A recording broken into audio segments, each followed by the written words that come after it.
అజ్ఞానులు జ్ఞానం లేక ఏం మాట్లాడతారంటే దేవుడు లేడంటారు. బైబిల్లో చెప్తున్నాడు, దేవుడు లేడని బుద్ధిహీనులు తమ హృదయములలో అనుకొందురు. కొంతమంది అట్లాగూ ప్రవర్తిస్తారు, వారి వల్ల చాలా ఇబ్బంది.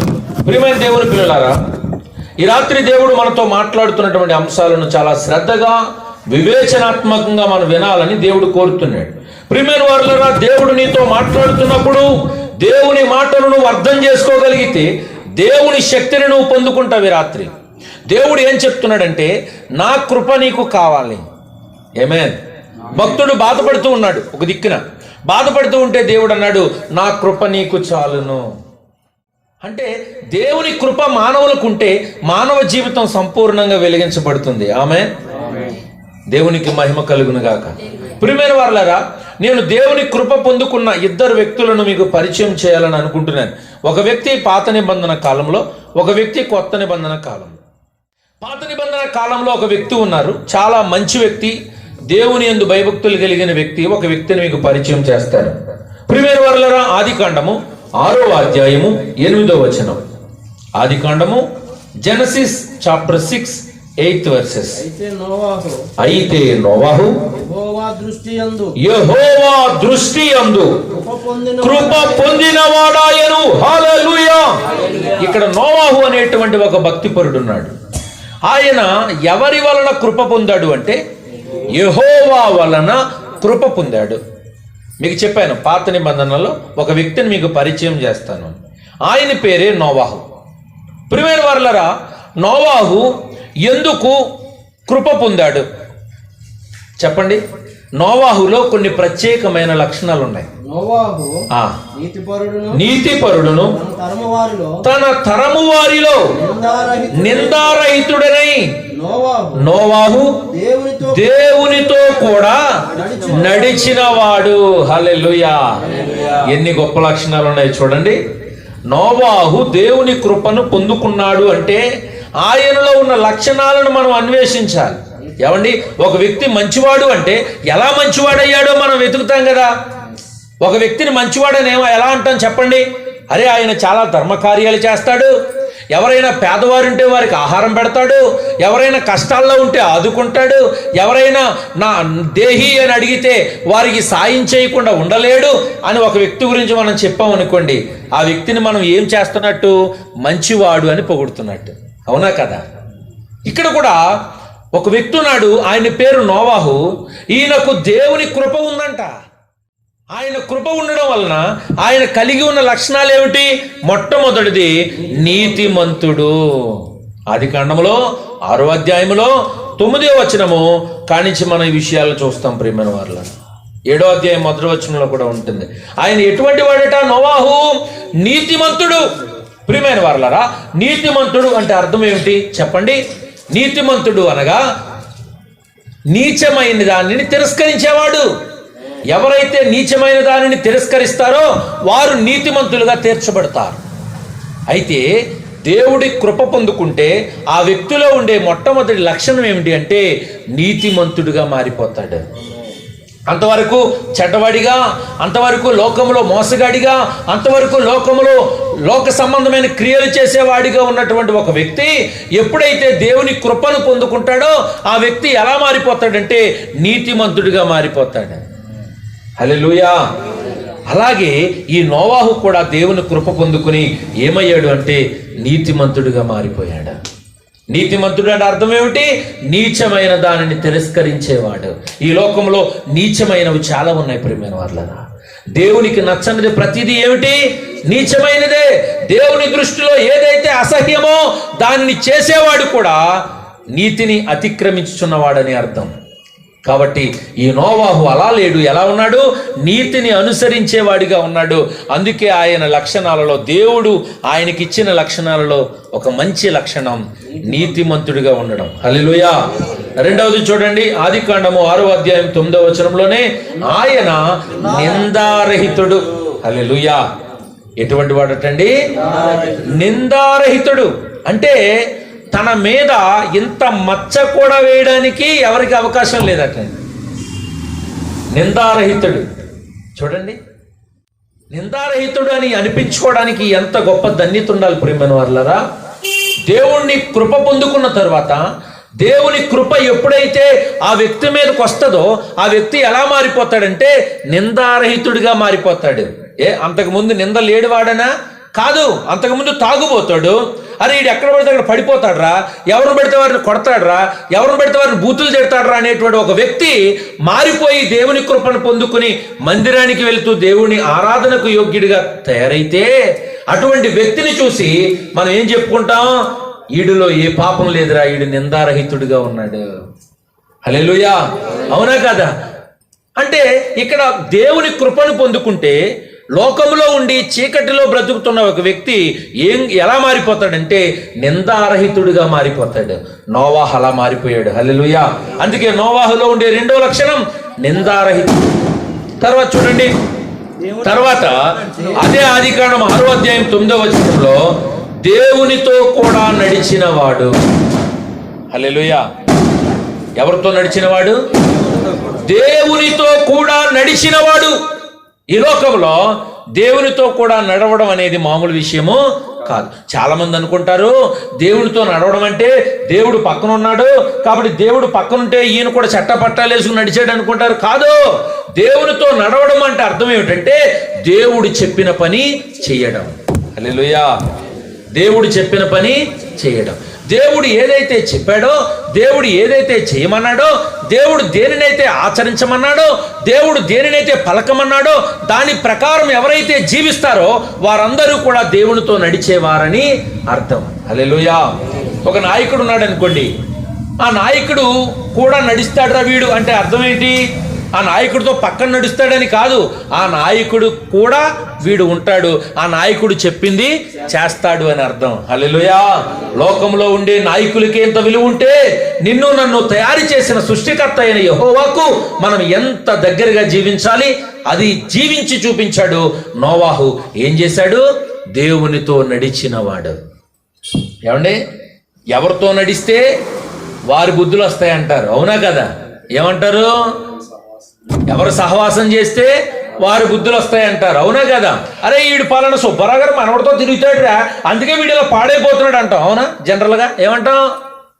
అరే వీడు వాస్తవానికి చాలా మంచోడు, కాకపోతే ఆ పాపారావు గారి కుమారుడితో తిరుగుతున్నాడు అందుకే వీడు ఇలా పాడైపోయాడు అంటాం. అంటే ఏమిటి అర్థం? మనం ఎవరితో నడిస్తే ఆ వ్యక్తి యొక్క లక్షణాలు మనకు అంటుకుంటాయి. అదే మనం దేవునితో నడిస్తే దేవుని లక్షణాలు మనకు వస్తాయి. హల్లెలూయా. నోవాహు దేవునితో నడిచాడు కాబట్టే నోవాహులో ఏ చీకటి లేదు, ఏ లోక సంబంధమైన క్రియలు లేవు. హల్లెలూయా. దేవునికి మహిమ కలుగును గాక. ప్రియమైన వారలారా, ఇంకొక అద్భుతమైన లక్షణం ఉంది నోవాహుకు. చూడండి, హెబ్రీయులకు రాసిన పత్రిక 11వ అధ్యాయం 7వ వచనం. హెబ్రీన్స్ చాప్టర్ 11 7 verses. విశ్వాసమును బట్టి నోవాహు అది వరకు చూడని సంగతులను గూర్చి దేవుని చేత హెచ్చరింపబడి ఎలాంటి భక్తులట? భయభక్తులు గలవాడై తన ఇంటి వారి రక్షణ కొరకు ఒక ఓడను సిద్ధము చేసెను. హల్లెలూయా. చూడండి ప్రియవారలారా, హెబ్రీయులకు రాసిన పత్రికలో ఈ 11వ అధ్యాయంలో 7వ వచనంలో ఏం చెప్తున్నాడట? నోవాహు ఎటువంటి వాడట? విశ్వాసము గలవాడు. ఆమేన్. ప్రియమైన వారలారా, నోవాహుకు దేవుడు అద్భుతాలు చేస్తాడని తెలీదు, తెలుసా? చెప్పండి. అసలు అబ్రహాముకే తెలియకపోతే నోవాహుకి ఎలా తెలుస్తుంది? నిరీక్షణకు ఆధారము లేనప్పుడు అబ్రహాము దేవుణ్ణి నమ్మెను, అది అతనికి నీతిగా ఎంచబడెను. అబ్రహాము కంటే ముందువాడా నోవాహు వెనకాలవాడా? అబ్రహాము కంటే ముందువాడు నోవాహు. ప్రియమైన వారలారా, అటువంటి నోవాహు ఏం చేస్తున్నాడంటే ఒక అద్భుతమైనటువంటి గుడ్ క్వాలిటీ ఉంది నోవాహుకు. విశ్వాసం ఉంచిన వాడు, దేవుని మీద ఒక బిలీవ్నెస్ ఉంచిన వాడు. ఎప్పుడైతే మనం దేవుని మీద ఒక బిలీవ్నెస్ ఉంచుతామో అప్పుడు కలిగేటువంటి అద్భుతం ఏమిటి అంటే మనము పొందుకునేది ముందుగానే పొందుతామని నమ్ముతాం, ఖచ్చితంగా అద్భుతాన్ని చూస్తాం. ఆమేన్. ప్రియమైన వారలారా, నోవాహు ఎందుకు దేవుని యందు విశ్వాసం ఉంచిన వాడు కొన్ని విషయాలు నేర్చుకుందాం. నోవాహు ఎటువంటి వాడంటే నోవాహు దేవుడు ఏది చెప్తే అది చేయడానికి సిద్ధంగా ఉన్న వ్యక్తి. ఎలాగా చెప్పండి? ఇంచుమించు 100 సంవత్సరాల నుంచి 120 సంవత్సరాలు నోవాహు దేవుడు చెప్పిన పని చేశాడు. ఏం చేశాడు చెప్పండి? ఓడను కట్టు అన్నాడు దేవుడు. ఓడను కట్టడం ప్రారంభించాడు. ఏమండి, ఒక ఓడ కట్టాలంటే ఒక వ్యక్తి వల్ల అయ్యే పనా కాదు. ఒక బృందమో లేదంటే ఒక 100 మందో 200 మందో ఖచ్చితంగా ఉండాలి. ఒక బిల్డింగ్ కడితేనే ఇంచుమించు ఒక 150 మందో 200 మందో కడితేనే అంత పెద్ద బిల్డింగ్ అవదే. అటువంటిది ఒక పెద్ద నోవాహు వాడ. ఎంత పెద్దవాడండి అది! ఈ మధ్య కాలంలో టర్కీ ప్రాంతంలో అరారాతు అనేటువంటి పర్వతం మీద నోవాహు వాడ శిథిలాలను గుర్తించారు. హల్లెలూయా!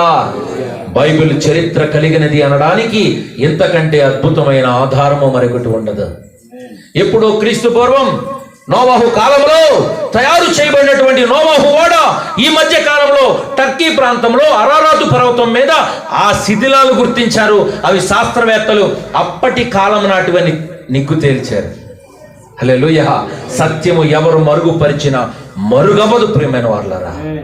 అటువంటి గొప్ప దేవుని కుమారుడైనటువంటి నోవాహులో ఉన్న విశ్వాసం ఏమిటంటే, దేవుడు చెప్పాడు, నేను అలా ఉండాలి అనుకున్నాడు. 100 నుంచి 120 సంవత్సరాలు ప్రజలకు సువార్త చెప్పాడు. ఏం చెప్పాడు? మారండి, జలప్రళయం వస్తుందన్నాడు. దేవుడు చెప్పాడు, నా కుమారుడా, నేను ఈ ప్రపంచం మీదకు జలప్రళయాన్ని రప్పించబోతున్నాను కాబట్టి వీళ్ళందరూ రక్షించబడాలంటే నీవు చెప్పు. నేను ఒక ఓడను కడుతున్నాను, దేవుడు నాకు చెప్పాడు. ఆ ఓడ పూర్తయ్యే సమయానికి మీరంతా రక్షించబడి ఆ ఓడలోకి రావాలి అని చెప్పాడు నోవాహు. ఒక్కడు విన్నాడా అండి? ఒక్కడు విన్నాడా? వినలేదు. కానీ నోవాహులో ఉన్న ఎంత గొప్ప విశ్వాసమో చూడండి.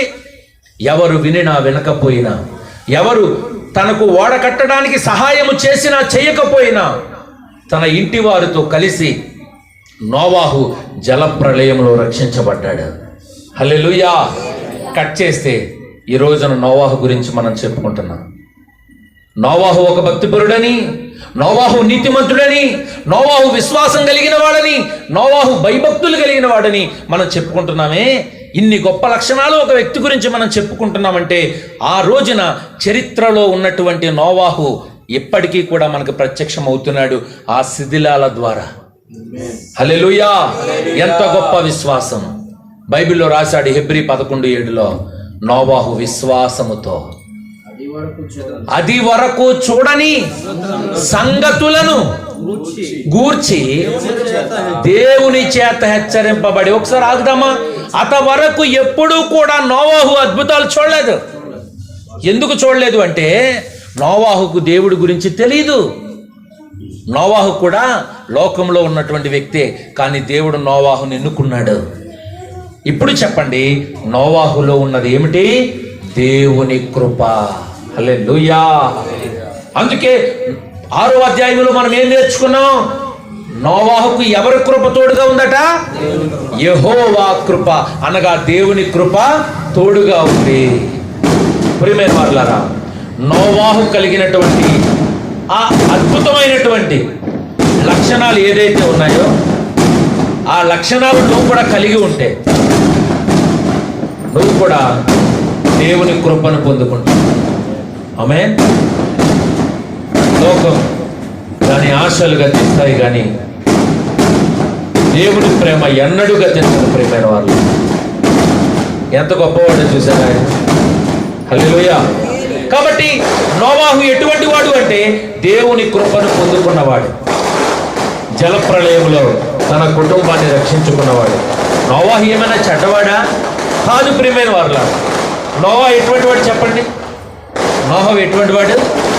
అందరూ రక్షించబడాలని దేవుడు చెప్పాడు కాబట్టి 100 నుంచి 120 సంవత్సరాలు మొత్తం అక్కడున్న ప్రజలందరికీ సువార్త చెప్పాడు. ఒక్కడన్నా రక్షించబడ్డా? ఒక్కడన్నా దేవుడిని తెలుసుకున్నాడా? ఒక్కడన్నా దేవుడి గురించి విశ్వసించాడా? ఏమన్నా చెప్పండి. వీడు మా మేనమామ కొడుకని వాడు అప్పుడు, ఎలాగా వీడు మా మేనమామ కొడుకని వాడు అక్కడో, ఆడు మా పినిగారు కొడుకులేని వాడు అక్కడో, ఆడు మా పుల్లారు కొడుకులేని వాడు అక్కడో, ఆడు మా చుట్టాలేరని వాడు అక్కడో. ఇలా తప్ప ఆయన దైవజనుడని, దేవుని ప్రవక్తని, దేవుడు పంపిన కుమారుడని విశ్వసించి నోవాహు వాడలోకి ఒక్కడు రాలేదు. ఎవరెవరు వెళ్ళారు చెప్పండి? ఎవరెవరు వెళ్ళారు? నోవాహు భార్య, నోవాహు 3 కొడుకులు, నోవాహు 3 కోడలు. మొత్తం ఎంతమంది? 8 మంది. ప్రియమైన వారులారా, దేవుడు తన చిత్తాన్ని మన ఎడల వెల్లడిపరుస్తున్నాడు. ఆమేన్, హల్లెలూయా. మీకు నిజం చెప్పనా, మనం దేవుళ్ళలో సంపూర్ణంగా ఎదుగుతున్నామంటే అర్థమేంటో తెలుసా? మనకు శోధనలు ఎక్కువ ఉంటాయి. శోధనలు ఉన్నప్పుడు కృంగిపోకుండా దేవుని కృప కొరకు ఎదురు చూడాలి. హల్లెలూయా. అప్పుడు దేవుని అద్భుతాన్ని చూస్తాం. ఆమేన్. నోవాహుకు కూడా చాలా నిందలు వచ్చాయి, అయినా దేవుడికి లోబడ్డా లేదా? ఆమేన్, హల్లెలూయా. ప్రియమైన వారులారా, లోకము దాని ఆశలు గతిస్తాయి కానీ దేవుని ప్రేమ ఎన్నడూ గతించదు. అది నిరంతరం ఒక ప్రవాహం వలె ప్రవహిస్తూనే ఉంటుంది. హల్లెలూయా. కాబట్టి ఒక చిన్న విషయానికి ఎవరు బెణకవద్దు, ఒక చిన్న సమస్యకి ఎవరు తొణికిపోవద్దు. నీతో నిరంతరం ఉండే దేవుడు నీ జీవితంలో అద్భుతాలు చేయడానికి సిద్ధంగా ఉన్నాడు. హల్లెలూయా. నీ బ్రతుకులో ఆయన కోరుకుంటున్నది ఏమిటి అంటే ఆయన కృప నీకు ఇవ్వడానికి ఇష్టపడుతున్నాడు. నీ జీవితంలో ఉన్న సమస్యను బట్టి నువ్వు కృంగిపోవలసిన పని లేదు. దేవుడి దగ్గర చెప్పుకోవాలి, ప్రభా నీ కృపకు నన్ను పాత్రుని చెయ్యండి, నా జీవితంలో ఉన్న సమస్యను తొలగించండి, నా జీవితంలో ఉన్న కష్టాన్ని తీసివేయండి, నీ కృపకు నన్ను పాత్రుని చేయండి అని నువ్వు విశ్వాసంతో అడగగలిగితే నోవాహుకు పొందినటువంటి అదే కృప, మరియమ్మ గారికి దొరికినటువంటి అదే కృప ఈ రాత్రి నీకు కూడా దొరుకుతుంది. ఆమేన్. అయితే ప్రియమైన వారులారా, దేవునితో నడిచే అనుభవాన్ని నువ్వు కలిగి ఉండాలి. దేవునితో మాట్లాడే అనుభవాన్ని కలిగి ఉండాలి. దేవుని యందు విశ్వాసంతో ఉండే అనుభవాన్ని కలిగి ఉండాలి. ఖాళీగా ఉండి అటు ఇటు తిరిగితే ఏమవుతుందంట హృదయంలోనికి? చెప్పండి. ఒక రోజున ఇల్లు శుభ్రం అయిపోయింది, ఎలా పడితే అలా ఉందంట. ఆ ఇంటి యజమానురాలు ఏం చేసిందంట? ఇల్లు శుభ్రంగా తుడిచేసిందంట. తుడిచేస్తే ఏమైనా ఈ దెయ్యాలు ఇల్లు భలే ఉందని వెళ్ళిపోయి మళ్ళీ ఇంకో 10 మంది తీసుకొచ్చింది. అది అలాగా మనం ఖాళీగా ఉండి సమయం వృధా చేస్తే అపవాదిగడు దూరిపోయి మరింత పాపం చేయడానికి అవకాశం ఉంటుంది. కాబట్టి మనం ఎలా ఉండకూడదు? ఖాళీగా ఉండకూడదు. నోవాహు ఖాళీగా ఉన్నాడా? నోవాహు ఖాళీగా ఉండి దేవుడు చెప్పాడు, ప్రియమైన భక్తుడా నువ్వు ప్రార్థన మట్టుకు చెయ్యి అన్నాడా నోవాహుని? నువ్వు హ్యాపీగా నేను చెప్పిన మాట బోధించు అన్నాడా? కష్టపడి అన్నాడు. ఎవరి సహాయం పొందలేదు. తన కుటుంబంతో కలిసి 100 సంవత్సరాలు నోవాహు వాడ కట్టాడు. మామూలు విషయం అది. ఒక పెద్ద వాడండి. సకల జాతులు, సకల పక్షులు, సకల ప్రాణులు ఒక్కొక్క జత పట్టేటువంటి ఒక పెద్ద నోవాహు వాడను తయారు చేయడానికి దేవుడు నోవాహుకు కృప చూపాడు. ప్రియమైన దేవుని పిల్లలారా, అది మామూలు విషయం కాదు. నోవాహు ఎక్కడ సుఖపడలేదు. నోవాహు ఎక్కడ కూడా సంతోషంగా ఏసీ వేసుకుని ప్యాన్లో పడుకోలేదు. కష్టపడ్డాడు, జీవితాన్ని సార్థకం చేసుకున్నాడు, దేవుని కృపను పొందుకున్నాడు. ఆమేన్. దైవజనుడైనా విశ్వాసి అయినా ఎవరైనా కష్టపడాలి. కష్టపడి చెమటోర్చాలి, రూపాయి సంపాదించుకోవాలి, కుటుంబాన్ని బాగా చూసుకోవాలి, జీవితాన్ని జాగ్రత్తగా చక్కబెట్టుకోవాలి, దేవుని కృపకు పాత్రులు కావాలి. ఆమేన్, హల్లెలూయా. అంతే తప్ప ఖాళీగా ఉంటాను, చీకటి దీపం, దాన్ని ఏమంటారు, గాల్లో దీపం పెట్టి దేవుడా అంటే గట్టిగా తుఫాన్ వచ్చి దీపం మారిపోద్దు తప్ప నీ జీవితం సంపూర్ణంగా వెలిగించబడదు. దేవుడు అటువంటి విశ్వాసాన్ని ఎప్పుడూ కోరుకోడు. నీ నుంచి ప్రియమైన వారులారా, దేవుడు కోరుకున్నది ఏంటో తెలుసా? నువ్వు ఇక్కడ కష్టపడగలిగితేనే దేవుని దగ్గర కూడా నువ్వు దేవుణ్ణి ఆరాధించగలుగుతావు. నువ్వు ఇక్కడే సుఖంగా ఉండి శుభ్రంగా నా ప్రాణమా తినుము తాగుము సుఖించుము అని చెప్పి జీవితాన్ని ఎంజాయ్ చేస్తే నువ్వు దేవుడి దగ్గరికి వెళ్ళి అక్కడేం చేస్తావు? అక్కడ కూడా నిద్ర వచ్చేస్తూ ఉంటుంది నీకు. అక్కడ కూడా సోమరిపోతులాగా ఉండి దేవుడిని ఆరాధించుకోండి అలా పడుకుంటావు. దేవుడు నాట్ అలౌడ్. గెట్అవుట్ అంటాడంతే. గేటు దగ్గరే కూర్చుంటారు అక్కడ దేవదూతలు. గెట్అవుట్, నీకు పర్మిషన్ లేదంటారు. ఆ స్థితి నువ్వు తెచ్చుకోవద్దు దయచేసి. దేవుడు చెప్తున్నాడు, సమయము లేదు, సమయము చాలా తక్కువ ఉంది. దేవుని కృపను పొందుకోవడానికి నువ్వు సిద్ధంగా ఉన్నావా అని దేవుడి రాత్రి నేను అడుగుతుంటే, ఎస్ మై లార్డ్, నీ కృపను పొందుకోవడానికి నేను సిద్ధంగా ఉన్నాను. నా జీవితాన్ని వెలిగించు ప్రభువా, ఒక ఇర్మియాలో 31:3 అనుకోండి, ఒక చక్కటి మాట ఉంటుంది చూడండి. శాశ్వతమైన ప్రేమతో నేను ప్రేమించుచున్నాను గనుక నిన్ను విడువక నీ ఎడల కృప చూపుచున్నాను అనే ఒక మాట ఉంటుంది చూడండి. శాశ్వతమైన ప్రేమతో నేను నిన్ను ప్రేమించుచున్నాను గనుక విడువక నీ ఎడల కృప చూపుచున్నాను. హల్లెలూయా. నీ ఎడల నా ఎడల కృప చూడడానికి ప్రధానమైన కారణం ఏంటంటే దేవుడు మనలను ప్రేమించడం. ఆమేన్. ప్రియమైన తాత, దేవుడు నిన్ను ప్రేమిస్తున్నాడు, దేవుడు నన్ను ప్రేమిస్తున్నాడు, దేవుడు మనందరినీ ప్రేమిస్తున్నాడు. దేవుడు ఒక అవకాశం ఇచ్చాడు మనకు. నీ జీవితాన్ని మార్చుకో. నా కుమారుడైన యేసుని స్వీకరించి జీవితాన్ని సరిచేసుకో అని దేవుడు చెప్తున్నాడు. యేసు ప్రభు వారు ఎందుకు ఈ లోకానికి వచ్చారంటే ఎవ్వరూ నశించిపోవుట దేవునికి ఇష్టం లేదు గనుక అందరూ అంతటా మారు మనసు పొందవలనని ఆయన మన ఎడల దీర్ఘశాంతం చూపుతున్నాడు. అయినా ఇంకా మారకపోతే లోకంలో ఉండే అజ్ఞానికి తెలియదు దేవుని కృప, కానీ నీకు నాకు తెలుసు కదా. మనం ఎలా తప్పించుకుంటాం? ప్రియమైన వారలారా, జాగ్రత్త సుమ. రక్షణకు ఎవరు దూరం కాకండి. దేవుని కృపను పొందుకోండి. దేవుని చిత్తం కొరకు బ్రతకండి. దేవుని చిత్తం కొరకు బ్రతికేవాడే ధన్యుడు. ఆమేన్. నోవాహు గురించి కొన్ని లక్షణాలు చెప్పాను. నోవాహు నీతిమంతుడు. నోవాహు రెండవది ఏమిటి? నిందారహితుడు. నోవాహు దేవునితో నడిచినవాడు. నోవాహు విశ్వాసముతో ఉన్నవాడు. తర్వాత 5వ పాయింట్, నోవాహు భయభక్తులు కలిగినవాడు. ఇంకా మాట చెప్పాలంటే నోవాహు విధేయత కలిగినవాడు. ఓడ కట్టమంటే నేను కట్టనపో అని అనలేదు. ఎంత కష్టమైనా స్థితిమానుసారపు కర్ర అంటే చాలా బరువు ఉంటుందండి. ఉండేది కొండ కింద వెళ్ళడం. ఎక్కడ కట్టమన్నాడు? కొండ మీద ఎక్కడో కట్టమన్నాడు. ఏమండి ఇప్పుడులాగా క్రెయిన్లు ఉన్నాయి అప్పుడు? ఏమండి క్రెయిన్లు మా అమ్మగారు ఇప్పుడులాగా పెద్ద పెద్ద బుల్డోజర్లు ఉన్నాయా? లేవు. ఏముంటే వాళ్ళ చెయ్యే వాళ్ళ బలం. వాళ్ళ చేతి కండతోటే వారి భుజాల మీద 3 కొడుకులు ఆయన కలిసి ఆ కర్రను మోసుకుంటా వెళ్ళి ఆ కొండ మీద ఓడను కట్టారు. ప్రియమైన వారులారా, దేవుడు చెప్తున్నాడు, కష్టపడేవాడినే దేవుడు ఇష్టపడతాడు. దేవుని కొరకు నువ్వు ఏం చేసావు దేవుడు చూస్తాడు. దేవుని కొరకు నువ్వు కష్టపడ్డావా? సువార్త ప్రకటించావా? నశించిపోతున్న ఆత్మల కొరకు ప్రయాసపడ్డావా? నీ బ్రతుకును మార్చుకున్నావా? నీ భర్తను మార్చుకోవడానికి ప్రయాసపడ్డావా? నీ తల్లిదండ్రులను, నీ కుటుంబాన్ని దేవుని చిత్తం వైపు నడిపించడానికి నువ్వు ప్రయాసపడ్డావా? దేవుడు అడుగుతాడు. నువ్వేం చెప్తావు? అమ్మా అరగపోతే నేనేం చేయను అని అనకూడదు. వాళ్ళ కోసం ప్రార్థన చేయాలి. ఏదో ఒక రోజున వాళ్ళు రక్షించబడతారు. ఆమేన్. హల్లెలూయా. నిజంగా లోకంలో ఉండేటువంటి అన్యుల్లాగా దేవుడు ప్రవర్తించుంటే ఈ రోజున ప్రపంచం అంతా అగ్నిమయమైపోయి బూడిదైపోతుంది ప్రియమైన వాళ్ళరా. కానీ దేవుడు అలా చెయ్యడు.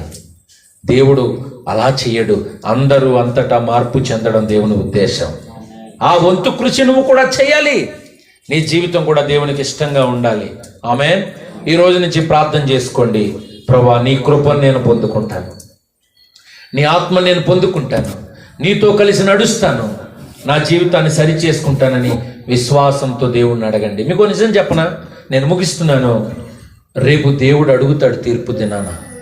నా కుమారుడు చెప్పాడు, నువ్వేం చేశావు? హల్లెలూయా. దేవుడు ప్రతిదీ అడుగుతాడు. గుర్తుపెట్టుకోండి, దేవుడు ప్రతిదీ అడుగుతాడు. మీకు విషయం తెలుసా? వాడు చాలా మంచిగా ఉన్నాడు, నేనేంటి ఇలాగ ఉన్నాను అని నువ్వు కంపారిజన్ చేసుకోకు. వాడి లోకంలో హ్యాపీగా బతకొచ్చేమో, వాడికి రేపొద్దున ఖచ్చితంగా తీర్పు ఉంటుంది. ఆ తీర్పులో వాడు తప్పించుకోలేడు. కానీ ఆ తీర్పులో నువ్వు హ్యాపీగా ఉండొచ్చు. ఎందుకో చెప్పనా? ఈ లోకంలో నువ్వు కష్టపడ్డావు, నీకు ప్రతిఫలం దక్కుతుంది ఒక రోజున దేవుని రాజ్యంలో. ప్రియమైన వాళ్ళరా, ఆ రాజ్యం కొరకు సిద్ధపడు. జీవితాన్ని గెలుచుకో. దేవుని మనసును దోచుకో. నీ బ్రతుకు వెలిగించబడతాది. రోజు కొద్దిసేపు ప్రార్థించే అనుభవాన్ని కలిగి ఉండండి. నీ భర్త ఎందుకు మారాడు? నువ్వు ప్రార్థిస్తే. నీదంతా దొంగ ప్రార్థనే, నీదంతా దొంగ భక్తి. నీది నువ్వు సరైన భక్తి చేయట్లేదు, అందుకే నీ కుటుంబం రక్షించబడతలేదు. గుర్తుపెట్టుకో, నువ్వు నిజంగా భక్తి చేస్తే నీ కుటుంబం ఖచ్చితంగా రక్షించబడుతుంది. ఎందుకంటే ప్రార్థనకు ఆయన చెవి వంచని వాడు కాదు. నువ్వు ప్రార్థిస్తే ఖచ్చితంగా నీ చెవి ఆయన వింటాడు. నీ మొర ఆయన చెవి దగ్గరికి వెళ్తుంది. ఎందుకంటే చెప్పాడు, నేను ప్రార్థన ఆలకించువాడను అని చెప్పాడు ఆయన. కాబట్టి ఆయన అబద్ధికుడు కాదు ప్రియమైన వారలారా. కాబట్టి నోవాహు దేవుని కృపను పొందుకున్నాడు. మరియమ్మ దేవుని కృపను పొందుకుని సృష్టికర్తకే తల్లిగా మారింది. ఈ రోజున మనము కూడా దేవుని కృపను పొందుకుని ఆయన కొరకు బ్రతుకుదాం. దేవుడు అట్టి కృప మనకు అనుగ్రహించునుగాక. ఆమేన్, ఆమేన్, హల్లెలూయా. బోలో యేసు మహారాజుకు, రానైన రారాజు మెస్సయ్యకు, త్వరలో రానైన రారాజు మెస్సయ్యకు, బోలో యేసు మహారాజుకు. అందరికీ వందనాలు.